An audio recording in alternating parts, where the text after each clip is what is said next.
Isang mapagpalang gabi po sa ating lahat.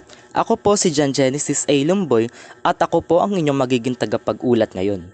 Sa mga oras po na ito ay ating tatalakayin at bibigyang pansin ang Kabanata 12 ng El Filibusterismo na pinamagatang Placido Penitente. Una, sino nga ba si Placido Penitente?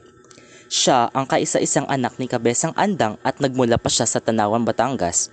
Kilala si Placido Penitente sa Tanawan, Batangas bilang isang pinakamahusay sa Latin at sa pakikipagdebate sa kanyang klase at dahil doon ay maraming gumagalang sa kanya. Sa Kabanata 12 kung saan ang pangunahing tauhan natin ay si Placido Penitente, isa siyang estudyante mula sa Universidad ng Santo Tomas na kung saan ay nasa ika-4 na ng kanyang pag-aaral. Ngunit si Placido ay malungkot at nais na niyang huminto sa kanyang pag-aaral.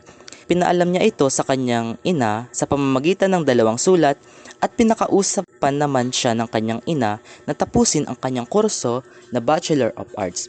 Nandito rin ang iba nating mga tauhan na katulad ni Juanito Pelaez. Si Juanito Pelaez na paboritong estudyante ng mga praile, anak ng mestisang Kastila at mayamang mangangalakal. Nandito rin si Isagani. Si Isagani na makatang kasintahan ni Paulita Gomez. Si Paulita Gomez naman na kasintahan ni Isagani at pamangkin ni Doña Victorina. Nandito rin si Doña Victorina. Doña Victorina na isang Pilipina na nagpapanggap bilang mestisang Kastila at tiyahin ni Paulita Gomez. Nandito rin si Tadeo. Si Tadeo na isa ding mag-aaral na pumapasok lamang upang alamin kung may klase at kung mayroon man ay magdadahilan ito na may sakit, ngunit ito ay nakakapasa. Paboritong estudyante ng mga profesor. At ngayon pong natalakay na natin ng mga tauhan ay talakayin ang tagpuan ng kwento. Ang tagpuan ng kwento ay sa Universidad ng Santo Tomas. At ngayon po ay dumako na po tayo sa ating buod ng Kabanata 12 ng El Filibusterismo. Habang naglalakad siya papunta sa Universidad ng Santo Tomas ay malungkot siya. Tinapik naman siya ni Juanito Pelaez at sabay silang pumasok sa nasabing universidad.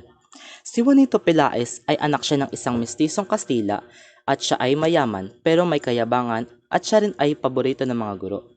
Habang naglalakad silang dalawa ay nag-usap sila tungkol sa bakasyon ni Juanito sa tiyanin na nangharana daw sila ng mga magagandang babae at nagyayabang pa siya na walang bahay daw ang hindi nila napasukan. Dagdag pa ni Juanito ay nilait niya naman si Basilio na kesyo tanga raw siya dahil sa pagkakaroon ng nobyang katulad ni Julie. Pagkatapos nilang mag-usap ay inaya naman niya si Placido na maglakwat siya. Pero umayaw naman itong si Placido dahil mahuhuli na siya sa kanyang klase. Habang papunta naman na sana si Placido sa kanyang klase ay may kumausap sa kanya. May pinapapirma sa kanya na isang sulat na pagtutol sa paaralan ni Makaraig. Ayaw sana nitong pumirma pero dahil sa napilit at makulit ang kausap niya ay nagpirma na lang din siya dahilan na mahuli siya sa kanyang klase. At habang papasok na sana siya sa kanyang klase ay nakita niya na ang kanyang guro na tumitingin sa listahan ng mga pumasok. Hindi na sana papasok si Placido dahil natawag ng kanyang pangalan nung nasa labas pa lamang siya. Ngunit napagpasyahan niya na lang na pumasok sa loob ng silid-aralan na sa isip na siguro pagkakataon niya na iyon na baka mapansin at makilala na siya ng kanyang guro. Napansin naman siya, ngunit sa huling kwento nito ay nabastusan sa kanya ang guro at sinabing, "Walang galang, magbabayad ka rin sa akin." Ngayong natalakay na natin ang buod ng Kabanata 12 ay atin namang talakayin ang naging papel ni Placido Penitente. Ano nga ba ang naging papel ni Placido Penitente? Siya lang naman ang lalaman ng isang mahalagang aral, mensahe at implikasyon lalo na sa konteksto ng panahon ng kolonyalismo sa Pilipinas.